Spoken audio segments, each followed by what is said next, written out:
Prezados irmãos e irmãs, louvado seja nosso Senhor Jesus Cristo, para sempre seja louvado, e nossa Mãe Maria Santíssima. Hoje, 22º domingo do tempo comum, ano B, ano de São Marcos, a primeira leitura é tirada no capítulo 4 do Deuteronômio. O povo de Israel é convidado a gloriar-se na lei que recebeu. Deve cumpri-la sem nada acrescentar e nada tirar daquilo que foi escrito, e deve entender que aquela lei é sinal de sabedoria e inteligência. Quando as nações virem aquela lei, dirão: na verdade é sábia e inteligente esta grande nação. Qual é a grande nação cujos deuses lhe são tão próximos como o Senhor nosso Deus sempre que o invocamos? A proximidade de Deus com o seu povo, que o libertou do Egito, é glória para Israel. E que nação haverá tão grande que tenha leis e decretos tão justos como esta lei que hoje vos ponho diante dos olhos? A lei de Israel é a glória dele diante das outras nações, que não têm uma lei como esta. Cumprindo esta lei, eles viverão e entrarão na posse da terra prometida pelo Senhor Deus aos seus pais. A segunda leitura, tirada da carta de São Tiago, é um convite a praticar a palavra e não apenas a ouvi-la distraidamente. Todo dom precioso, diz São Tiago, e toda dádiva perfeita vem do alto. Descem do Pai das luzes, no qual não há mudança nem sombra de variação. Deus é imutável. As criaturas por ele criadas são mutáveis, mas ele é eterno. Ele simplesmente é. De livre vontade ele nos gerou pela palavra da verdade. Ele nos criou, criar é diferente de gerar. E ele nos gerou, dando-nos a sua natureza divina, pelo batismo, a fim de sermos como que as primícias de suas criaturas.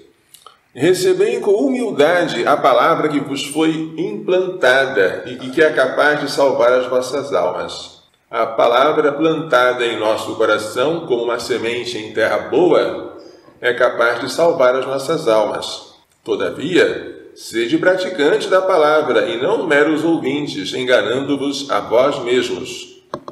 É preciso ouvir, entender e praticar a palavra. A religião pura e sem mancha diante de Deus é esta: assistir os órfãos e as viúvas em suas tribulações, ou seja, praticar obras de misericórdia. Este é o aspecto positivo. E o aspecto negativo: guardar-se da corrupção deste mundo, não se deixar contaminar por este mundo. Praticando as obras boas e deixando de se corromper com as obras más, nós estaremos praticando a religião pura e sem mancha. O Evangelho traz hoje uma controvérsia sobre a purificação. Os fariseus e alguns mestres da lei, vindos de Jerusalém, reuniram-se em torno de Jesus e viam que os seus discípulos não cumpriam todo o ritual necessário para a purificação das mãos antes de comer pão. Explica o evangelista: os fariseus e todos os judeus só comem depois de lavar bem as mãos, segundo a tradição recebida dos antigos. Esta tradição não era a lei de Moisés, mas havia sido acrescentada à lei. Pretendia-se dizer que ela vinha de Moisés oralmente, mas havia sido acrescentada. Ao voltar da praça, eles não comem sem tomar banho e seguem muitos outros costumes que receberam por tradição, a maneira certa de lavar copos, jarras e vasilhas de cobre.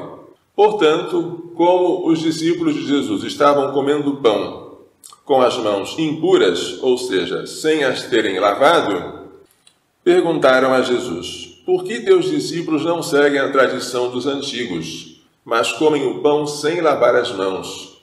Jesus respondeu: bem profetizou Isaías a vosso respeito, hipócritas, como está escrito: este povo me honra com os lábios, mas o seu coração está longe de mim. De nada adianta o culto que me prestam, porque as doutrinas que ensinam são preceitos humanos.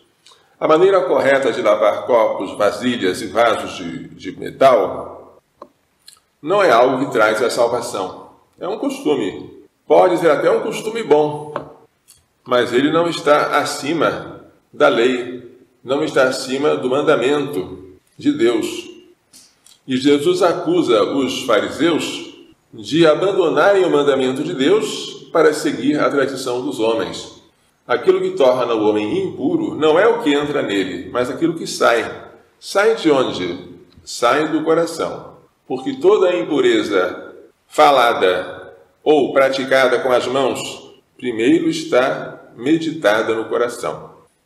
É de dentro do coração do homem que saem as más intenções, imoralidades, roubos, assassínios, adultérios, ambições desmedidas, maldades, fraudes, devassidão, inveja, calúnia, orgulho, insensatez. Tudo isso sai do homem e torna o homem impuro. Jesus quer que a atenção seja concentrada sobre a purificação do pecado, mais do que sobre a purificação das mãos. Este é um perigo constante. Preocupar-se mais com a aparência do que com a essência. Preocupar-se com o exterior, deixando de lado o interior. Ouvir a palavra e não praticá-la, enganando-se a si mesmo. Ter uma lei tão perfeita e tão justa e não a pôr em prática. A lei de Moisés é maravilhosa e até hoje ela está em vigor, os 10 mandamentos. Mas a lei do Evangelho é muito melhor ainda, mais exigente. Esta lei atinge o coração do homem. Quando a lei antiga dizia não cometerás adultério, a lei nova diz: quem desejar uma mulher olhando para ela já cometeu adultério no coração. Quando a lei antiga dizia não matarás, a lei nova diz: quem se irritar contra seu irmão será réu de julgamento. Quando a lei antiga mandava amar o próximo, a lei nova manda amar os inimigos. Nós temos uma lei tão maravilhosa que foi aperfeiçoada, levada à perfeição por Cristo, que ela deveria ser a nossa glória.